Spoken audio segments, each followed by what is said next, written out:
রাজধানীর পেট্রোল পাম্পগুলোতে আজকে জ্বালানি তেল ব্যবস্থাপনা নিয়ে জানাতে যুক্ত হচ্ছেন সহকর্মী রাকিব হাসান। রাকিব, আপনি যে পাম্পে রয়েছেন সেখানকার কি অবস্থা দেখতে পাচ্ছেন এই মুহূর্তে?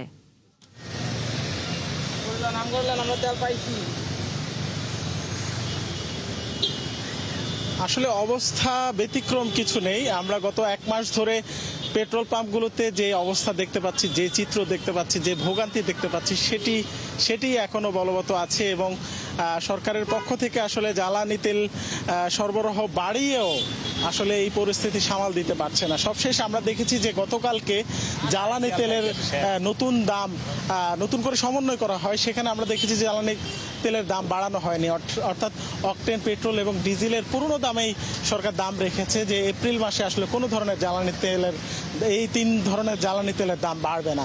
সেই দিক থেকে আসলে গ্রাহকদের একটা স্বস্তি কাজ করছে, কিন্তু এখনো পাম্পের চিত্র বদলায়নি। পাম্পে লম্বা লাইন, দীর্ঘ সারি এবং গ্রাহকদের যে ভোগান্তি সেটি অব্যাহত আছে এবং যে পাম্পের কর্তৃপক্ষ আছেন, কর্মীরা আছেন, তারাও কিন্তু বিরক্ত এবং ভোগান্তির মধ্যে আছেন যে এত গাড়ি, এত যানবাহনের চাপ তারা আসলে সামাল দিতে হিমশিম খাচ্ছেন।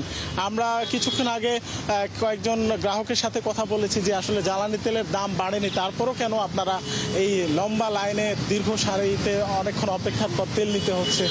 তারা বলছেন যে অনেকে আসলে এখনো আতঙ্কের মধ্যে আছেন যে কখন আসলে তেল ফুরিয়ে যায়, কারণ সরকারের পক্ষ থেকে বলা হয়েছে যে 7 থেকে 10 দিনের মতো তেল মজুদ আছে। এরপর নতুন আমদানির চালান আসলে এবং নতুন করে রিফাইনারি থেকে সরবরাহ হলে তখন হয়তো জ্বালানি তেলের মজুদ আবারও বাড়বে।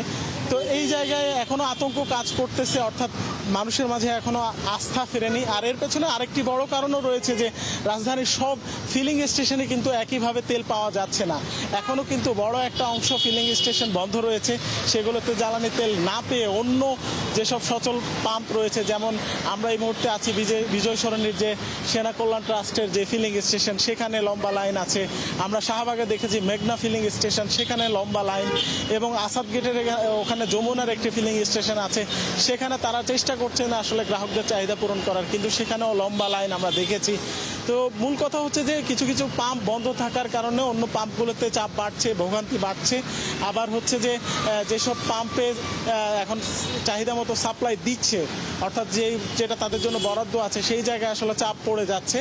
এই বিষয়টা আসলে এখনো ভোগান্তির কারণ হয়ে দাঁড়িয়েছে। অন্যদিকে এর মাঝেও কিন্তু কিছু কিছু অবৈধ মজুদ হচ্ছে, যেটা আসলে সরকার চেষ্টা করছে অভিযান চালিয়ে অবৈধ মজুদ বন্ধ করার জন্য, এবং সেখানে কিন্তু গতকালও 87,000 লিটার জ্বালানি তেল উদ্ধার করা হয়েছে। এই অভিযান চলমান রয়েছে এবং বিকল্প উৎস থেকেও সরকার আমদানি কন্টিনিউ করে আসলে ধন্যবাদ রাকিব হাসান। আমরা ফিরবো নিশ্চয়ই পাম্পের কোনো খবর নতুন করে আপনার হাতে আসলে। ধন্যবাদ আপনাকে এখনকার মতো। দর্শক, সহকর্মী রাকিব হাসান ছিলেন আমাদের সাথে।